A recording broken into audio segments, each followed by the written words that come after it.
Welcome to Bad Idea Metals. I'm Anthony, and I've got something to show you. I actually bought this last year. It's just been sitting in the box for about almost 6 months now.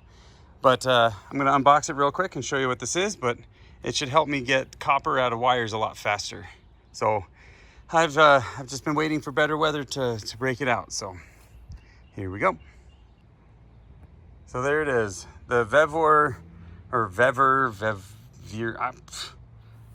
Here's how you spell it, Vevor. Anyway, it's a wire stripper. I already have one. It has a little bit of a malfunction in its motor housing, but in general, it had other flaws, which I hope this one will fix. One of which is that when you try to fit wires through the feed opening on the other one that I've got, it's a single opening that's supposed to accommodate all the different wire sizes, and as a result of that, it doesn't always slide correctly.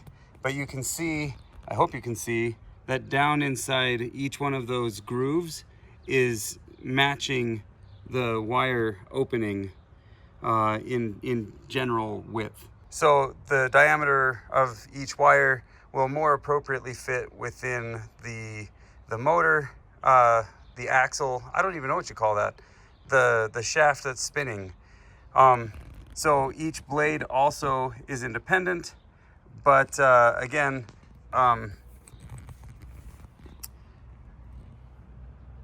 if you look inside there, you can see that each blade is independent. That doesn't mean that you can run it all at the same time for all different wires. You do have to raise and lower the blades, I'm guessing. I haven't actually seen this work. A neighbor of mine is choosing to cut his grass right now, so what I'm going to do is I'm going to make this quick. Let's try to go fast over the sound of the mower, but it's kind of hard to see because it's in the shadows, but you can see that I can actually stick my fingers through here. This is open on the side, so just know that there is some danger to hands, as it does clearly state. It's got the normal controls that I'd expect to see on a wire stripper, and it came with a set of gloves, instructions, an extra blade, and I bought this to go with it.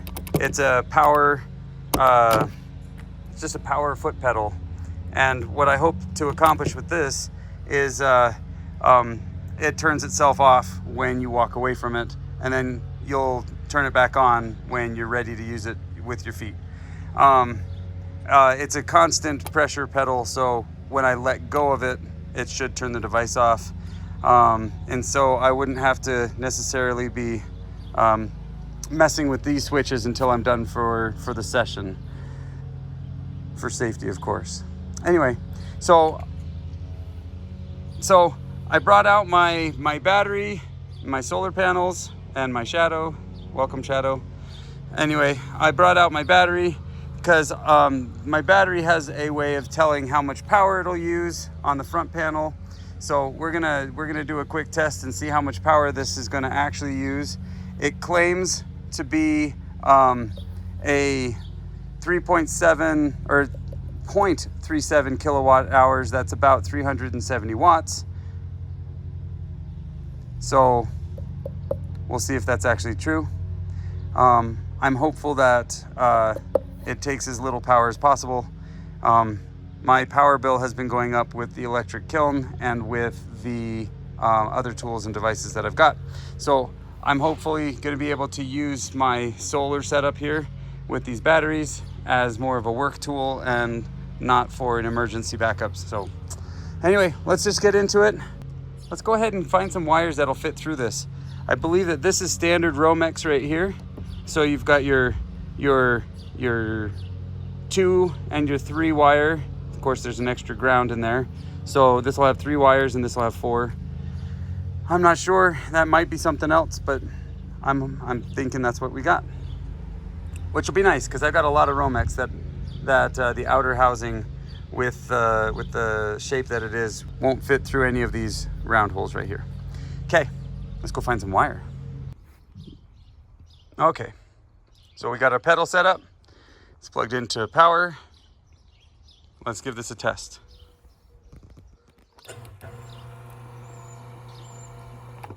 Well, that works as I expected. I've got my first test subject right here. It's a nice piece of, oh boy. I've got this nice piece of thick copper. Let's see, not gonna fit in that slot, but it'll fit in this one. And just looking right away, it's gonna have to, whoops. Just looking right away, it's not gonna make it through that. So we're gonna have to pull this up by spinning our, whatever you call these, the levers to, I don't know, to raise the blades. That looks like it could work. So let's go ahead and lock down our fasteners here, our nut, so it doesn't move on us.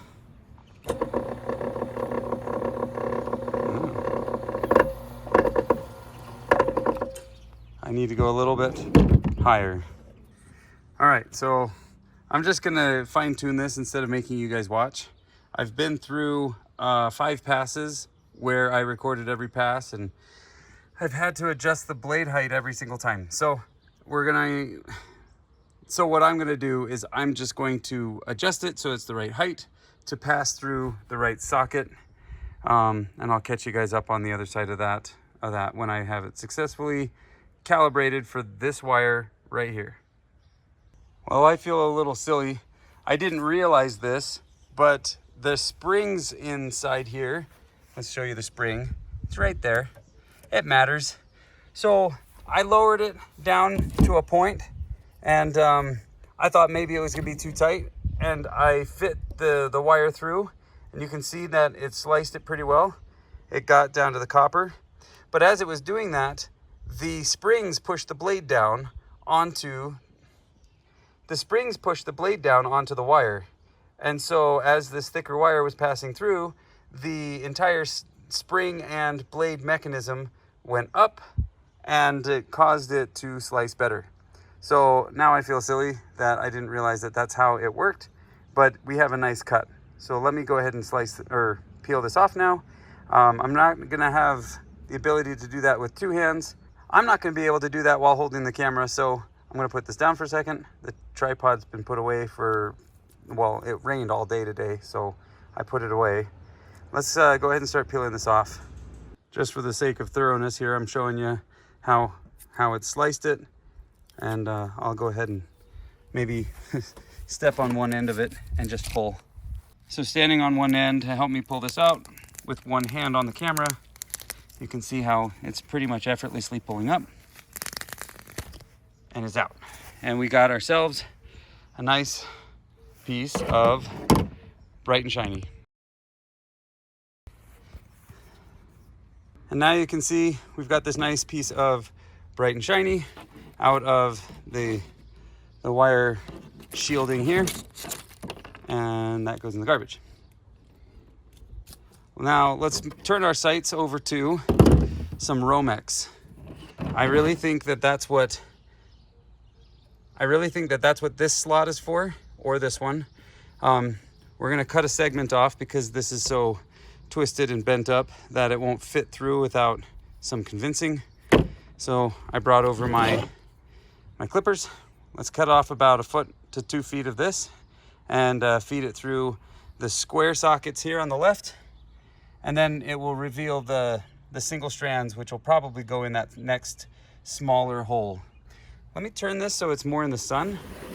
You guys can actually see more of what I'm talking about.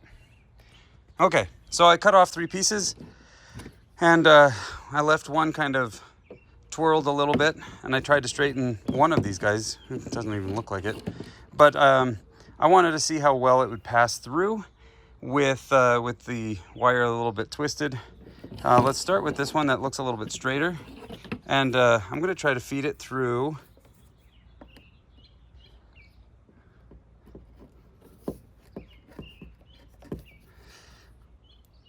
I'm going to try to feed it through this smaller one because it looks like it'll fit. And hopefully that will pull the shielding off of the outer Romex here. And you can see down the barrel there that there's a few wires. There's a white, a black, and a ground. So let's go ahead and do that. Let's adjust the blade height. Let's actually see if that's going to fit. Let's see if that'll fit through. And that might slice it. The shielding on this Romex is actually really thin and easy to cut. So let's go ahead and just try it.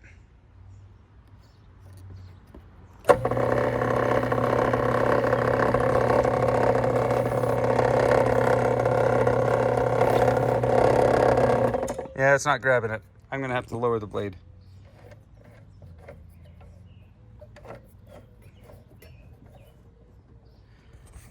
Okay, so we did that, we lowered the blade.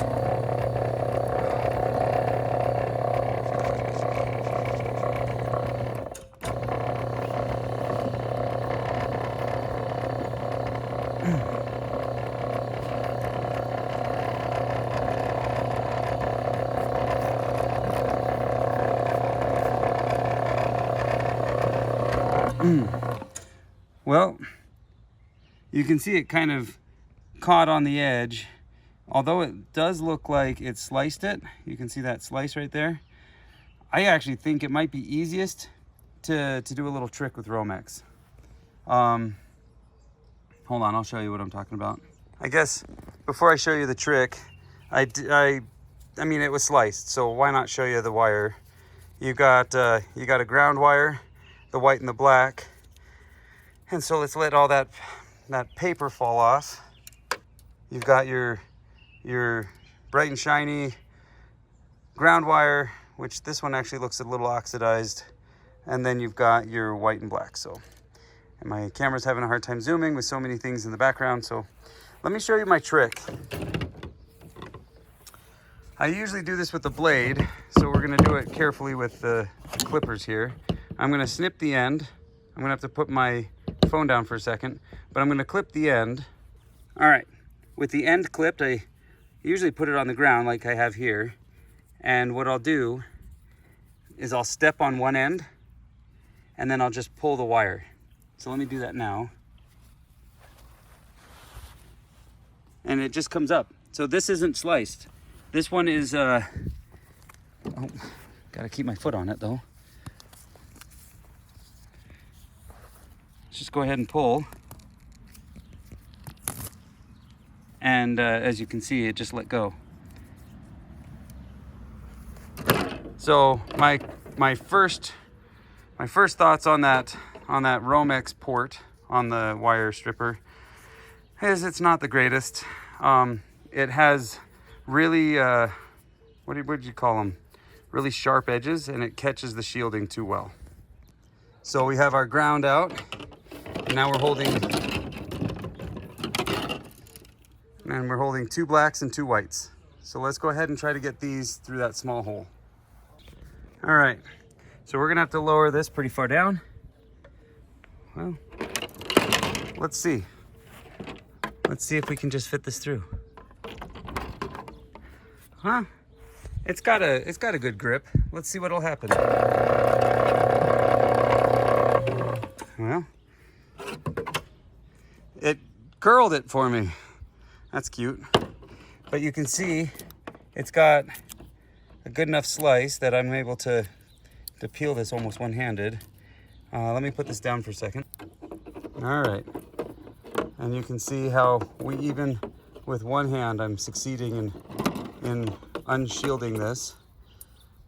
It's hard, but still, I am able to. Instead of me trying to be all fancy with this, you can get the point that, oh, there we go. You see it though. There's one of the two white wires, and we still have our two black and our other white over here. But I like this one. I like this stripper. Let's see, do I have anything big enough to fit through that large gauge? Probably not. That is about 1.5 inches. That's quite large. I don't know, I feel like I'm rambling. The other thing I wanted to show you was how much power this used. So you can see right here, I'm at 100%.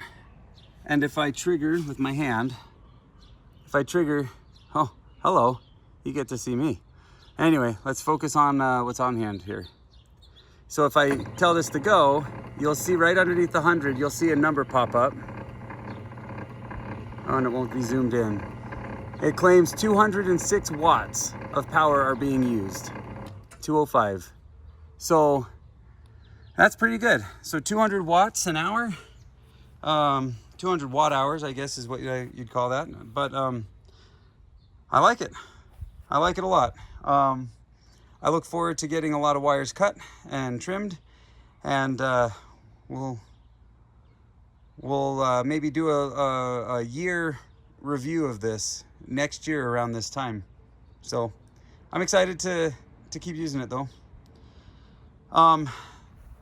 Again, I think for Romex, the shielding is just a little bit too difficult to get fed through this edge because it catches and it tries to peel the wire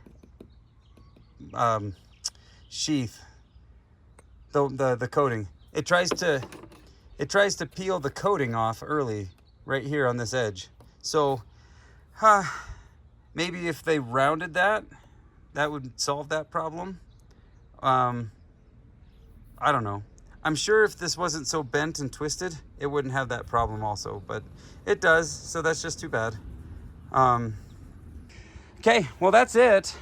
Hopefully this was, wow. Go figure, it's a sign off here and we got dogs barking, kids playing, and a car driving by. But at least the lawnmower stopped. That's good. Anyway, well, thanks for watching this video. I feel like I shaky cammed you guys to death because I didn't have my tripod. But sorry. I'm glad that I was able to do this review today. It's a pretty good little system. I better go. Okay, thanks for watching. We'll see you next time. Good night.